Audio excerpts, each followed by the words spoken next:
तो अभी अपने एरी की जो संकल्पना है उसको देखा था, तो अब जो प्राट मॉडल की जो संकल्पना है,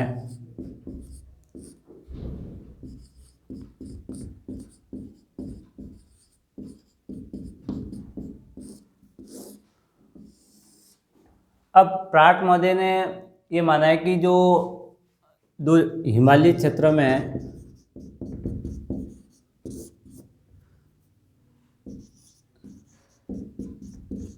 कल्याण,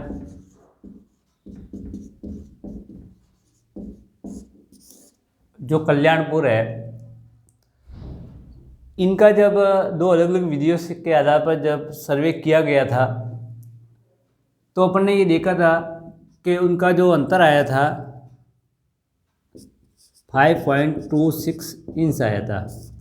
लेकिन जब इन दो जगह का प्राट मॉडल ने जब अध्ययन किया, तो उन्होंने बताया था कि ये जो अंतर है वो 5.26 इंच नहीं होकर कितना होना चाहिए था,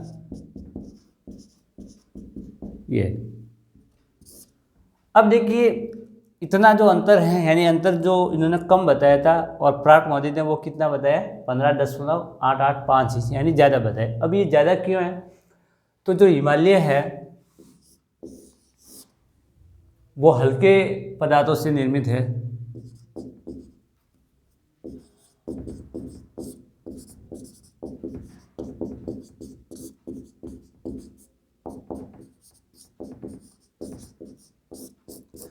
अब देखिए जो हिमालय है वो सियाल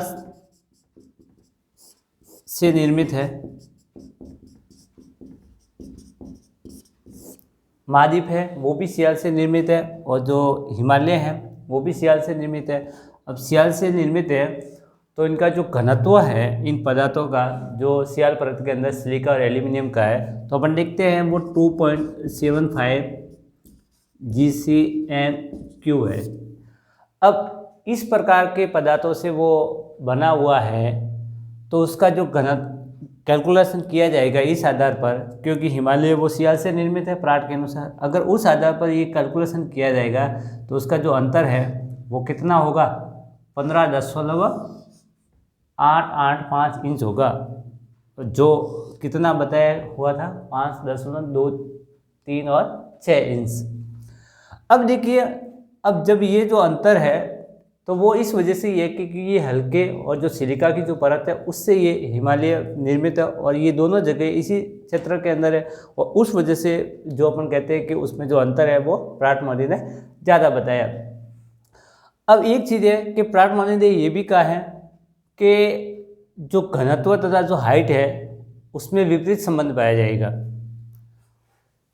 यानी जो घनत्व और जो ऊंचाई है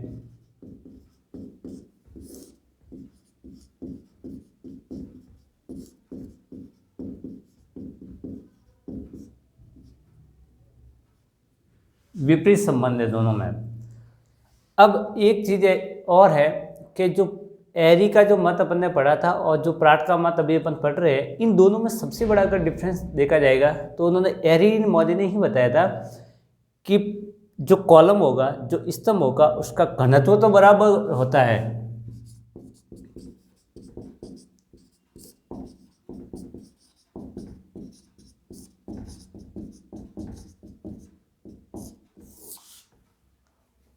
गहराई में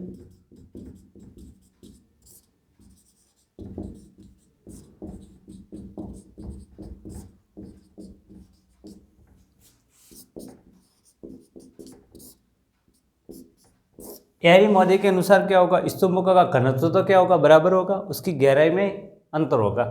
अब प्राट मॉडल यहाँ पे क्या बताएंगे कि गहराई तो बराबर होगी, घनत्व में अंतर होगा। दोनों एक दूसरे के विपरीत बातें कह रहे। एरी ने क्या बोला था कि घनत्व क्या होगा, स्तंभों का बराबर होता है, गहराई में अंतर होगा, और जो अपने प्रयोग के द्वारा उसको देखा भी था अभी। अब प्राट मॉडल जो ये कह रहे हैं कि घनत्व अलग होगा, गहराई क्या होगी, बराबर होगी।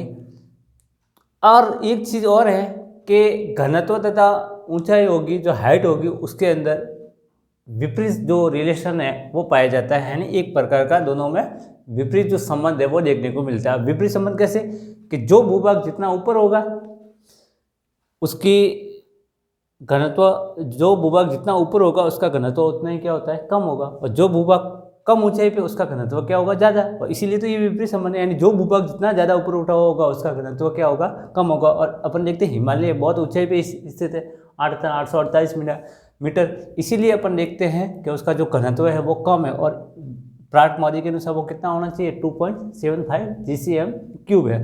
तो अब ये जो थ्योरी है वो आगे बढ़ती है, तो इन्होंने एक एग्जाम्पल भी दिया है, जैसे अपन ने एरी में पढ़ा था, जो आइसबर्ग का इन्होंने खैर उदाहरण तो नहीं दिया था, बट ऐसा माना था उसके अनुसार कि अगर जो बर्फ़ का टुकड़ा या आइसबर्ग होता है उसका एक भाग अगर ऊपर है तो उसका 9 भाग कहाँ होगा, नीचे। और हिमालय के बारे में भी ये एग्जाम्पल उन्होंने दिया था कि हिमालय अगर 8,848 मीटर का एक भाग अगर ऊपर है तो उसके 9 भाग यानी बहुत 79,632 मीटर का जो भाग होगा वो कहाँ होगा, सब स्पेक्ट्रम के अंदर स्थित होगा।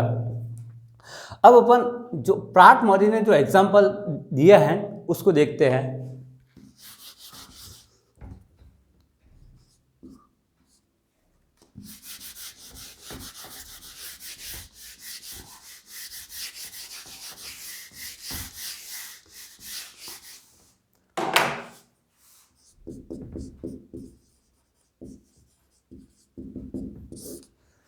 तो देखिए इन्होंने ये बताया है पर्वत, पठार, मैदान,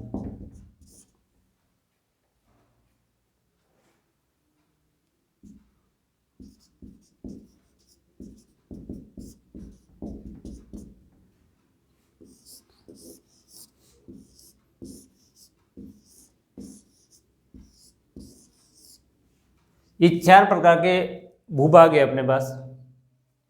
एक पर्वत है, एक पठार है, एक मैदान है और एक समुद्र तल है जिसको अपन सागर मान सकते हैं। अब प्राट मॉडल ये कहते हैं कि पर्वत, पठार, मैदान और जो समुद्र है इनके एक घनत्व की बात की जाएगी तो जो भूभाग जितना ऊपर है, जैसे ये पर्वत है, ये सबसे ज़्यादा हाइट पर्वतों की होती है, पर्वत के बाद मैदानों की, पर्वत के बाद पठारों की, पठारों के बाद मैदानों की, और सबसे कम गहराई होती है वो समुद्र तलों की होगी है। तो इसकी ऊंचाई ज़्यादा है तो घनत्व होगा वो कम होगा। सबसे कम घनत्व किसका होगा, इसका।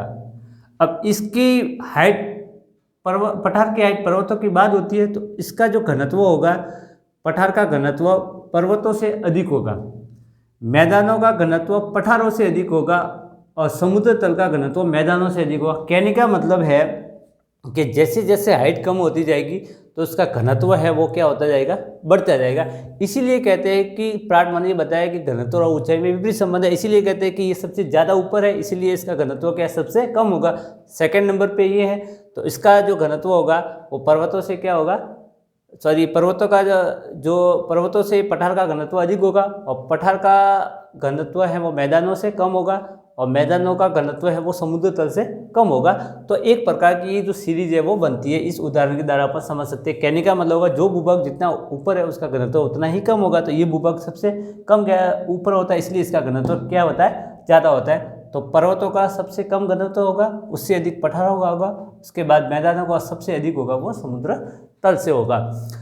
तो अपन देखिए कि प्राट मॉडल के अनुसार जो एक क्षतिपूर्ति तल होता है, जो लेवल ऑफ कॉम्पनसेशन, और अपने ये बोला है कि इस संतुलन की संकल्पना की एक चीज़ आपको हमेशा ही याद रखनी है कि एक ऐसा तल होगा जिसके सारे जो घनत्व है उसके ऊपर ऊपर तो घनत्व बदलेगा लेकिन उसके नीचे घनत्व में कोई फर्क नहीं पड़ेगा, यानी हमेशा बराबर रहेगा। और वही जो तल होगा उसी तल के सारे कोई भी भूभाग होता है वो किस अवस्था में होता है, स्थिर अवस्था में पाया जाता है। तो प्राट मॉडल ने ये बताया कि पर्वत, पठार, मैदान, समुद्र ये जितनी आकृति है इनका घनत्व अलग अलग हो सकता है, लेकिन एक तल वापिस ऐसा होगा जिसको अपन बोलते हैं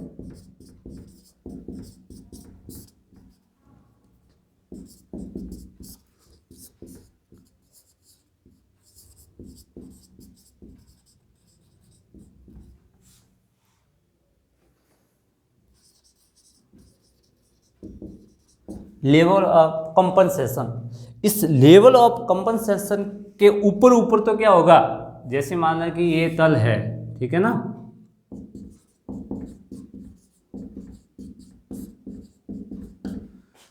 तो इस तल के ऊपर ऊपर तो जो घनत्व होगा वो अलग होगा, लेकिन इस तल के नीचे जो होगा उसमें घनत्व में बदलाव नहीं होगा। अब इसके ऊपर अपन देखा जाएगा तो घनत्व है वो बदलेगा अलग अलग स्तंभों का, लेकिन इस तल के सारे जो घनत्व होगा वो बराबर होगा। तो इसके नीचे जो घनत्व होगा क्षतिपूर्ति तल के ऊपर, वहाँ पे घनत्व नहीं बदलेगा, सिर्फ जो घनत्व बदलेगा वो क्षतिपूर्ति तल का ऊपर वाला भाग है वहीं पे बदलेगा। तो अपन कहते हैं कि ये और ये जो तल होता है वहीं पे कोई भी भूभाग है वो स्थिर अवस्था में है वो पाया जाता है। इस तल के बाद जो है वो घनत्व है वो उसमें बदलाव नहीं होता। इस तल के ऊपर का जो भाग है वहीं पे जो घनत्व है उसके अंदर बदलाव देखने को मिलता है। तो जिसके ऊपर घनत्व में अंतर पाया जाता है तथा नीचे जो घनत्व होगा वो क्या होगा, बराबर होगा। कहने का मतलब इस तल का ऊपर का जो भी भूभाग होगा वहाँ पे डेंसिटी होता है वो डिफरेंस होगा, अलग अलग होगा, और जो उसके नीचे वाला भाग होगा, ठीक है ना, वहाँ पे जो घनत्व है वो नहीं बदलता है। अब देखिए इस प्रकार जो प्राट महोदय है ने बताया कि एक स्तंभ होगा उसमें घनत्व नहीं बदलता है, यानी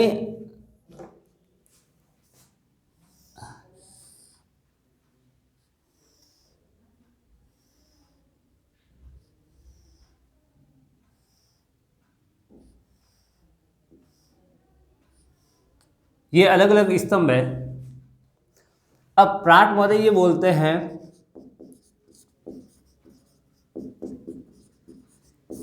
कि ये एक ही स्तंभ में, माना कि ये, अब एक ही स्तंभ में घनत्व में बदलाव नहीं होगा। अब एक स्तंभ से आप दूसरे स्तंभ में जाओगे, दूसरे से तीसरे में जा सकते हैं, तीसरे से चौथे में जा सकते हैं। तो प्राट महोदय बोलते हैं कि एक ही स्तंभ में जो घनत्व है उसमें बदलाव नहीं होगा। अब जैसे ऐसे नहीं है कि यहाँ पे घनत्व अलग है, इधर अलग है, इधर अलग है, नहीं, एक ही स्तंभ में घनत्व नहीं बदलता, लेकिन एक स्तंभ से दूसरे स्तंभ में जाओगे तब घनत्व में क्या होगा, बदलाव आएगा। तो अपन देखिए कि परंतु एक स्तंभ से दूसरे स्तंभ में घनत्व में अंतर पाया जाता है। तो अब देखिए ये जो लाइन है क्षतिपूर्ति तल है, जैसे इसको अपन ए माना, इसको बी माना, ये सी है और ये डी है, ये चार स्तंभ है।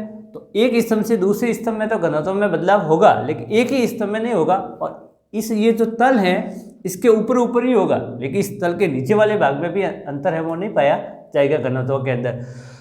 और प्राट महोदय ने जो ऊंचाई और घनत्व में भी ये माना है कि उनमें एक प्रकार का जो विपरीत जो संबंध है वो देखने को मिलता है। अब देखिए अब वो विपरीत संबंध है वो कैसा है, तो एक ही बात है कि जो जितना ऊंचा स्तंभ होगा, यानी ऊंचा स्तंभ होगा उसका घनत्व क्या होगा, कम होगा, और जो नीचा स्तंभ होगा उसका घनत्व अधिक होगा। अब जैसे मान लिया ये स्तंभ में सबसे ऊपर है तो इसका जो घनत्व होगा कम होगा। अब जैसे जैसे उसकी हाइट है वो कम होती जाएगी तो उसका घनत्व है वो क्या होता जाएगा, अधिक होता जाएगा।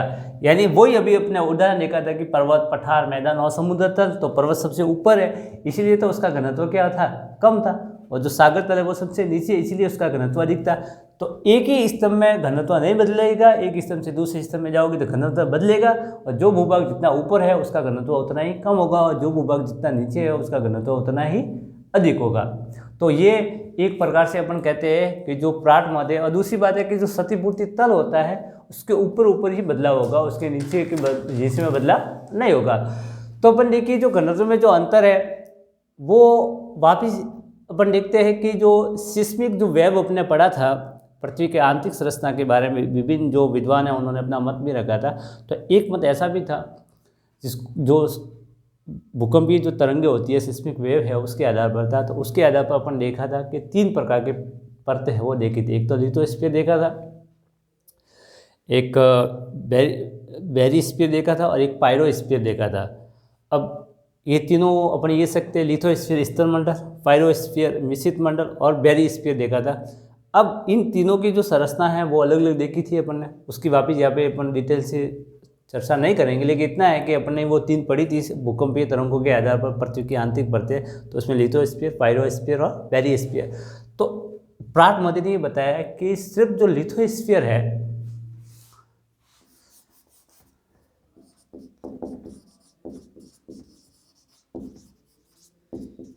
ये जो लिथोस्फीयर है, स्थल मंडल, इस लिथोस्फीयर में ही अपन कहते हैं कि जो घनत्व है उसमें अंतर देखने को मिलता है। यानी पायरोस्फीयर और जो बेरिस्फीयर होगा वहाँ पे घनत्व में अंतर नहीं होगा, कहने ये तो। और दूसरी बात है कि जो लेवल ऑफ कंपनसेशन है उसके ऊपर ऊपर ही बदलाव होता है घनत्व के अंदर, उसके नीचे नहीं होगा। और वो भी किस में होगा, सिर्फ स्थल मंडल में ही आपको देखने को मिलेगा, लिथोस्फीयर में। और पायरोस्फीयर और बायोस्फीयर के अंदर अपन देखते हैं तो उसका जो घनत्व है वो नहीं बदलता प्राट मॉडल के अकॉर्डिंग। तो प्राट का विश्वास तैराव के नियम में न होकर केवल क्षतिपूर्ति जो तल था, जो नियम है उसी में है। दूसरी बात है कि जो अपने जो लॉ ऑफ फ्लोटेशन देखा था, तैराव का नियम जो 1/9 वाला, उसमें प्राट मॉडल का विश्वास नहीं है। लेकिन उन्होंने ये बताया कि इनका विश्वास क्षतिपूर्ति तल में जरूर है। कहने का मतलब एक तल ऐसा होगा उसके ऊपर बदलाव होगा घनत्व में, उसके नीचे नहीं होगा। लेकिन अपन देखते हैं कि जो ये प्राट मॉडल में जो बताया है कि उनका विश्वास जो तैराव का नियम उसमें नहीं था, लेकिन बाद में अपन देखते हैं कि इसका डायरेक्ट तो अपन नहीं कह सकते उनका विश्वास था, लेकिन इनडायरेक्टली कहते हैं कि प्राट मॉडल ने भी जो तैराव का नियम है वो उसके अंदर जो नियम है उसको देखने को मिलता है। यानी सीधे रूप में तो ये प्राट ये मॉडल नहीं मानते हैं कि जो तैराव का नियम है वो इनकी थ्योरी में देखने को मिलता है, लेकिन इनडायरेक्टली वो जो तैराव का नियम है वो भी इनकी जो थ्योरी है उसके अंदर शामिल होता है। तो अभी देखिए, जैसे अपने एरी मॉडल के अनुसार देखा था डायग्राम के द्वारा, जो समान घनत्व के लकड़ी के टुकड़े थे और वो पानी के अंदर तैर रहे थे, उसको डुबाया था। तो अपन देखते हैं कि उस लकड़ी के एक ही जो लकड़ी थी उसी के टुकड़े थे, तो उसका घनत्व तो बराबर था, लेकिन उसकी हाइट है टुकड़ों की वो अलग अलग थी, ठीक है ना। अब यहाँ पे क्या बात होगी कि घनत्व में तो क्या होगा, एरी के अनुसार तो घनत्व बराबर था, उसकी ऊंचाई अलग लगती है। अभी यहाँ पे क्या बताना है कि घनत्व तो अलग होगा, यानी जो भी टुकड़े वो अलग अलग धातु के होंगे, लेकिन उसकी जो हाइट होगी वो क्या होगी, बराबर होगी। यानी एक दूसरे की बिल्कुल विपरीत थ्योरी है।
ये अलग अलग जो 8 प्रकार की धातु थी,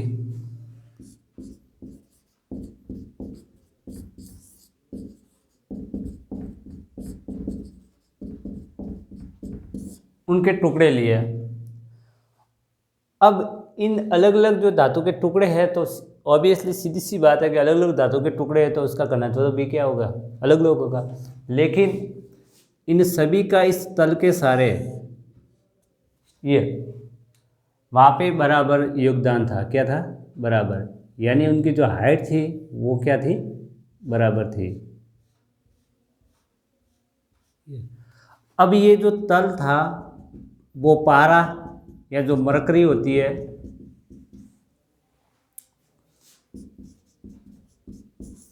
उसमें डुबोया, ठीक है ना, पारा होता है उसके अंदर डुबोया। अब देखिए ये जो धातु के टुकड़े हैं, तो मान लिया कि ये पहला टुकड़ा था ए बी सी,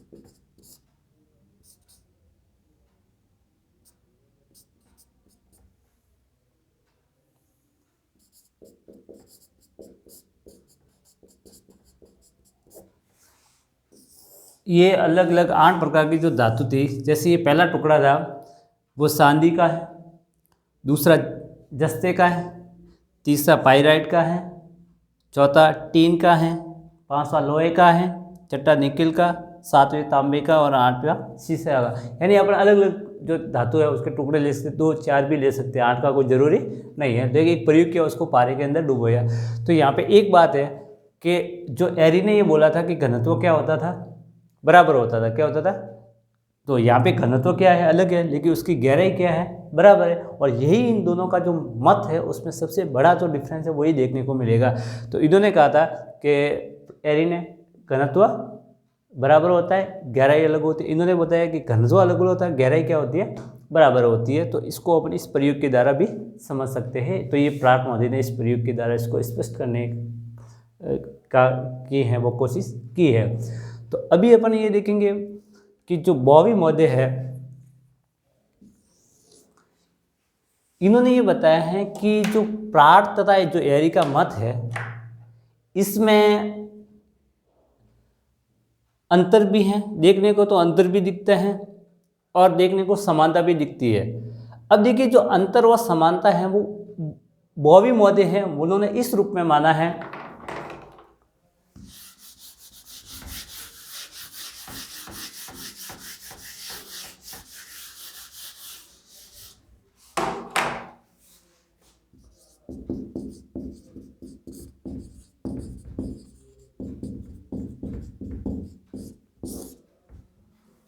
बॉबी के अनुसार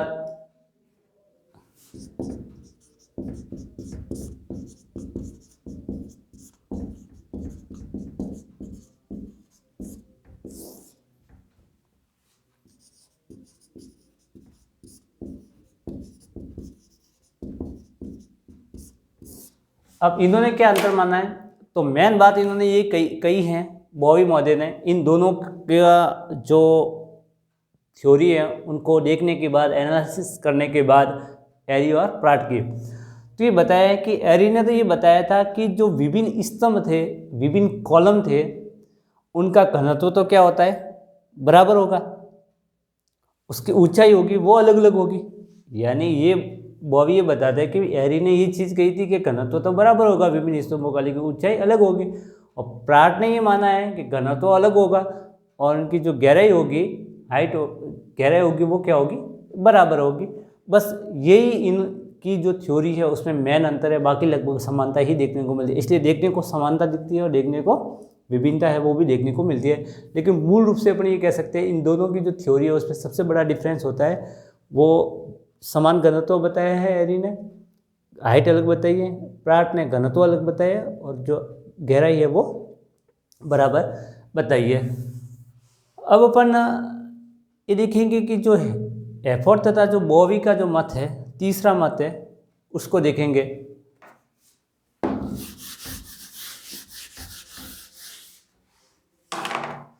तो देखिए एफोर्ड तथा जो बॉबी की जो संकल्पना है वो जो एरी तथा जो प्राट की संकल्पना पड़ी थी उससे थोड़ी अलग है। अब देखिए पहली बात तो जो हेफोर्ड महोदय है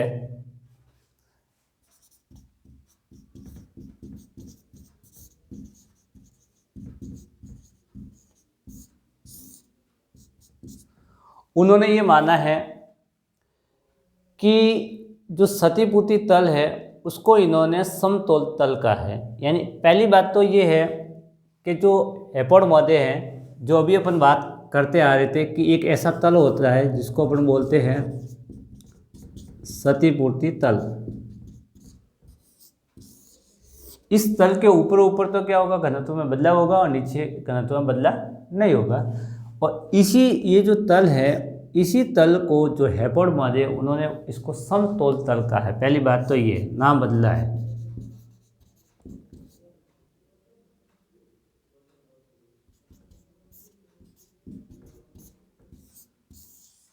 ये पहला तो क्षतिपूर्ति तल था, लेकिन हेफोर्ड ने इसको क्या बोला है, ये समतल तल होता है। अब देखिए ये जो समतल तल है इसमें भी वही थ्योरी लागू होती है कि घनत्व तथा जो हाइट होगी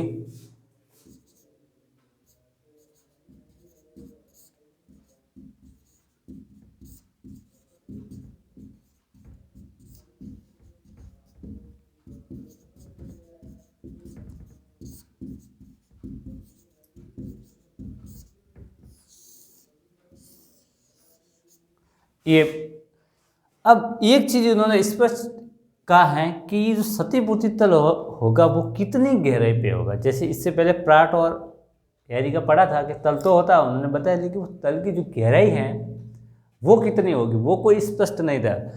एफर्ट ने ये माना है कि ये जो तल होगा, ऐसा क्षतिपूर्ति तल जो इन्होंने माना है कि वो 100 किलोमीटर की गहराई पे है।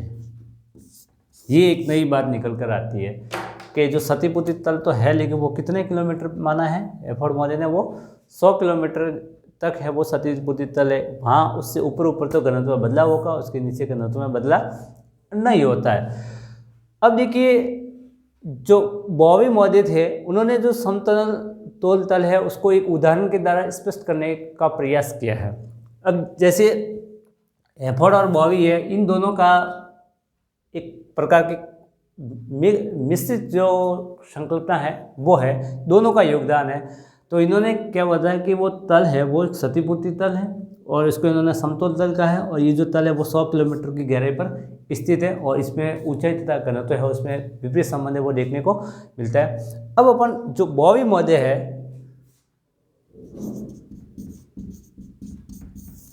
इन्होंने ये जो समतल तल जिन्होंने एफर्ट ने कहा था उसको जो एक्सपेरिमेंट है, प्रयोग है, उसके द्वारा सिद्ध करने का प्रयास किया है। तो बात वही है कि अलग अलग जो धातु होती है, जिसमें चाहे लोहा भी हो सकता है, चांदी भी हो सकती है, तांबा, शीशा, जस्ता, पाइराइट, जो भी है, जो अभी जैसे अपने पढ़ा था 8 प्रकार के जो खनिज थे वो अलग लिए थे प्राट ने, उसको जो पारा होता था उसके अंदर उसको डुबाया था और उसको उस प्रयोग के द्वारा सिद्ध करने का प्रयास है वो किया है। अब देखिए ये जो अलग अलग धातु के 8 टुकड़े थे, एक तो इनकी जो चौड़ाई तथा जो मोटाई है वो 8 टुकड़े लिए और जिनकी लंबाई थी वो क्या थी, अलग अलग हो। जब यहाँ पे एक चीज़ समझनी है कि बॉबी ने जो उदाहरण लिया है धातु के टुकड़े अलग अलग लिए हैं तथा उसकी जो लंबाई थी वो भी अलग अलग थी। धातु भी अलग अलग है, 8 टुकड़े लिए और उसकी जो लंबाई है वो भी अलग है। लेकिन यहाँ पे एक थी कि इन्होंने जो टुकड़े लिए थे वो एक ही धातु के लिए थे तो उसकी ऊंचाई अलग थी। जैसे लकड़ी के लिए तो सभी लकड़ी की थे, लेकिन उसकी हाइट कम थी हैरी के अनुसार। प्राट ये बोलते हैं कि अलग अलग धातु के 8 टुकड़े लिए थे और उनकी जो गहराई थी वो बराबर थी। अब यहाँ पे क्या है बॉबी के अनुसार कि धातु भी अलग अलग है 8 प्रकार की और उनकी मोटाई और जो चौड़ाई है वो तो बराबर है, लेकिन जो लंबाई है वो अलग अलग थी। यानी चौड़ाई तथा मोटाई है वो तो क्या थी, जैसे मान लिया कि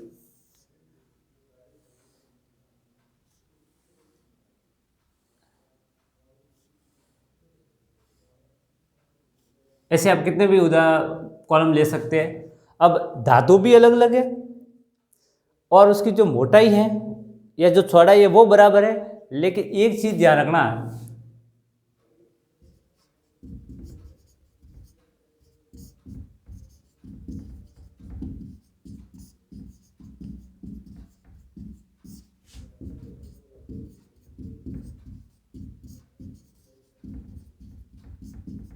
यानी जो धातु के टुकड़े लिए थे और धातु भी क्या थी, अलग अलग थे। अब अलग अलग धातु के 8 टुकड़े लिए जिसकी मोटाई चौड़ाई बराबर, लंबाई क्या थी, अलग अलग थी। अब देखिए उसको पारे से भरा हुआ एक बर्तन था, उसके अंदर उसको डुबोया बॉबी मॉडल ने। तो अलग अलग धातु के 8 टुकड़े, मोटाई बराबर, लंबाई क्या थी, अलग थी। उसको पारा से भरा हुआ एक बर्तन था उसके अंदर डुबोया। अब क्या है कि भरे बर्तन में रखा तो सभी टुकड़े का जो नीचे वाला जो तल था, मतलब जिसे इस प्रकार का एक प्रकार का लेवल था, जैसे ये नीचे वाला तल था वो सबका क्या हो गया, बराबर हो गया। यानी अलग अलग धातु के 8 टुकड़े, मोटाई बराबर, लंबाई अलग, तो जो नीचे वाला जो तल था, जैसे मान लिया कि ये लोहे का है, चांदी का है, जस्ते का है, इसी तरह से 8 प्रकार के भी ले सकते हो, 3 प्रकार के। अब देखिए अलग अलग धातु है, मोटाई बराबर है ये, ठीक है ना, तीनों की। अब जब इसको एक पात्र में डुबोया तो जो नीचे का जो तल था ये इन सभी कॉलमों का, जितने 5 लिए, 3 लिए, 4 लिए, तो उसका जो नीचे वाला तल था, जो लेवल था, वो क्या हो गया, बराबर हो गया। अब इससे एक बात ये क्लियर हो गई कि जिस धातु का घनत्व क्या होगा, अधिक होगा, उसकी तो हाइट क्या हो गई, कम, और जिसका घनत्व कम होगा उसकी हाइट क्या हो गई, अधिक हो गई। यानी बात यही हो गई कि अलग अलग धातु के टुकड़े थे, उसको जो पारा था उसके अंदर डुबोया तो नीचे का लेवल क्या हो गया, बराबर हो गया। और बराबर होने के कारण अपन ये देखते हैं कि जो जिस धातु का घनत्व क्या होगा, कम होगा, उसकी हाइट ज़्यादा होगी, और जिसका घनत्व अधिक होगा उसकी हाइट क्या हो गई, कम हो गई। तो अधिक घनत्व वाला जो टुकड़ा होगा वो ऊंचाई में स्थित होगा, और जो कम घनत्व वाला जो टुकड़ा है वो यहाँ पे एक चीज़ समझनी है कि जो जिसका घनत्व कम होगा उसकी हाइट अधिक होगी, और जिसका घनत्व अधिक होगा उसकी हाइट कम होगी। कहने का मतलब एक क्रमिक रूप में हो गया कि जिस धातु के टुकड़े का घनत्व कम होगा उसकी हाइट कम होगी, और जिस धातु के टुकड़े का घनत्व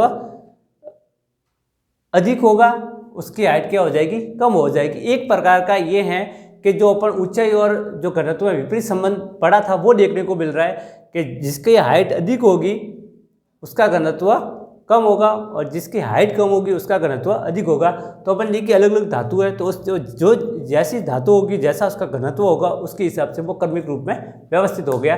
तो अधिक घनत्व वाली जो धातु होगी वो उसके कम हाइट में स्थित होगी, और जो कम घनत्व वाली जो धातु होगी वो अधिक हाइट में है, वो स्थित होगी इस बॉवी के प्रयोग से। तो अभी देखते हैं कि तो ये एक प्रकार का जो अलग अलग धातुएं थी 8 प्रकार की, उसको एक बर्तन था उसके अंदर डुबोया, और डुबोने और पारे से भरा हुआ, मरकरी से भरा हुआ बर्तन था उसके अंदर डुबोया, तो एक तल के सारे जो नीचे वाली जो गहराई थी वो बराबर हो गई। अब जो ऊपर वाला जो भाग था वो घनत्व के अनुसार व्यवस्थित हो गया। अब घनत्व के अनुसार कैसे, कि जिसका घनत्व कम होगा वो अधिक ऊंचाई पर स्थित होगा, और जिसका घनत्व अधिक होगा वो कम गहराई पर स्थित होगा। अब देखिए फिर क्या है, बॉवी ने बताया कि एरी तथा जो प्राट का जो विचार वो एक से नजर आते हैं। अब दोनों ही बात है यहाँ पे कि अपने ये प्रयोग तो इन्होंने बॉवी ने कर दिया कि इस प्रकार का जो प्रयोग है उसके द्वारा ये देखने को मिलती है, लेकिन प्राट बॉवी ने बताया कि जो प्राट तथा जो एरी है उनके मत देखने में एक जैसे लगते हैं, यद्यपि उनमें पूर्ण एकता तो अपन नहीं मान सकते, लेकिन समानता जरूर देखने को मिलती है। और वो इसी बात को लेकर है कि सिर्फ जो घनत्व को लेकर जो दोनों के नियम हैं उसमें अलग है, घनत्व बराबर ऊंचाई अलग, घनत्व अलग अलग ऊंचाई है वो बराबर होगी, और यही उसकी समानता देखने को मिलती है। जबकि प्राट के अनुसार अपन देखते हैं कि घनत्व बदलता रहता है, और बॉवी तथा हेपोड के अनुसार धरातलीय भाग लंबवत रूप में स्थित है। अब देखिए यहाँ पे हेपोड तथा बॉवी ने एक चीज और बताई है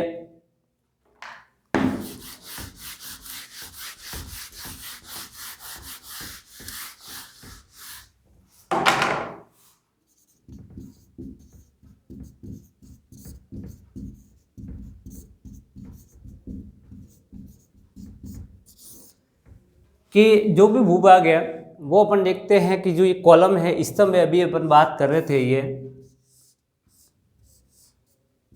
एक प्रकार के लंबवत रूप में होते हैं, वर्टिकल रूप में। लेकिन वास्तव में अपन देखते हैं कि जो धरातलीय भूभाग है वो क्षैतिज रूप में स्थित होता है। किस रूप में होता है, यानी ये तो एक प्रकार के लंबवत रूप में है, लेकिन वास्तविक रूप से अपन देखते हैं कि जो धरातलीय भूभाग होता है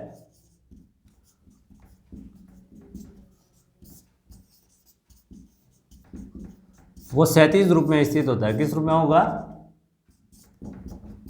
हॉरिजॉन्टल रूप में। तो इसी के आधार पर भी अपन देखें, ये सीधे ही अपन कहते हैं कि जो सिद्धांत है वो यहाँ पे एक प्रकार से गलत साबित होता है, क्योंकि वास्तव में जो धरातलीय भूभाग है वो क्षैतिज रूप में, जबकि ये जितने भी अपन पढ़ा है मत वो लंबवत रूप में पढ़ा है, जबकि वास्तव में भूभाग है वो लंबवत रूप में नहीं होता है, वो किस रूप में स्थित होता है, क्षैतिज रूप में स्थित होता है। तब तो हेपर्ड तथा जो बॉवी के अनुसार जो क्षतिपूर्ति तल है, अब देखिए हेपर्ड महोदय ने ये भी बताया कि ये जो तल होता है वो 100 किलोमीटर तक स्थित है, यानी 100 किलोमीटर का दायरा है, उसके ऊपर तो घनत्व है वो बदलेगा, लेकिन उसके नीचे वो घनत्व में बदला नहीं होगा। लेकिन हेपर्ड तथा बॉवी ने दोनों में कॉमन रूप से ये माना है कि ऐसा जो तल होगा क्षतिपूर्ति तल, इन दोनों के अनुसार वो उन्होंने माना 112 किलोमीटर पे होगा। कितना होगा? 112 किलोमीटर का जो दायरा होगा उसके ऊपर तो घनत्व है वो उसमें बदलाव होगा, उसके नीचे का घनत्व में बदलाव नहीं होगा। जबकि ये चीज़ इसमें हेपर्ड तथा बॉवी ने बताई, एरी तथा प्राट ने ये नहीं बताया कि वो जो क्षतिपूर्ति तल होगा लेवल ऑफ कंपनसेशन वो कितने गहराई पर स्थित होगा। तो इतनी गहराई तक अधिक तापमान। दूसरी बात है कि अगर 112 किलोमीटर का जो नीचे इन्होंने अगर क्षतिपूर्ति तल बताया तो वहाँ पे तो जाने पर अपन देखते हैं सामान्य नियम होता है कि 32 मीटर की गहराई पे जाने पर 1 डिग्री टेम्परेचर बढ़ता है पृथ्वी के आंतरिक भाग में। तो इस दृष्टि से अगर 112 किलोमीटर की गहराई पे जाएंगे तो वो जो तल है वो लिक्विड हो जाएगा, तो वो जो क्षतिपूर्ति तल है वो संभव भी नहीं हो पाएगा। अगर इनकी दोनों की बात को माना जाए तो वो 112 किलोमीटर का जो दायरा है वहाँ तक अगर अपन पहुँचते हैं तो वो लिक्विड में भाग हो जाएगा। अगर लिक्विड में होगा तो वो जो क्षतिपूर्ति तल है लेवल ऑफ कंपनसेशन वो संभव भी नहीं हो पाएगा। तो यहाँ पे ये जो थ्योरी है वो भी गलत थोड़ी साबित होती है। तो वो जैसे एरी ने कहा कि 8,848 हिमालय है वो 79,632 मीटर गहराई पे जाएगा, तो उतनी गहराई पे तो वो लिक्विड हो जाएगा। तो इतना जो बड़ा भूभाग है वो स्थिर अवस्था में रहना भी संभव नहीं हो पाएगा। और यही इसके सिद्धांत की प्रमुख कमी देखने को मिलती है एरी की, और वो कि वो बॉवी की जो संकल्पना है उसके अंदर भी देखने को मिलती है। तो जो नेक्स्ट अपनी क्लास होगी उसमें अपन जो दो संकल्पना रही है, जॉली की संकल्पना तथा आर्थर होम्स की संकल्पना, उसको देखेंगे। तब तक के लिए थैंक यू वेरी मच।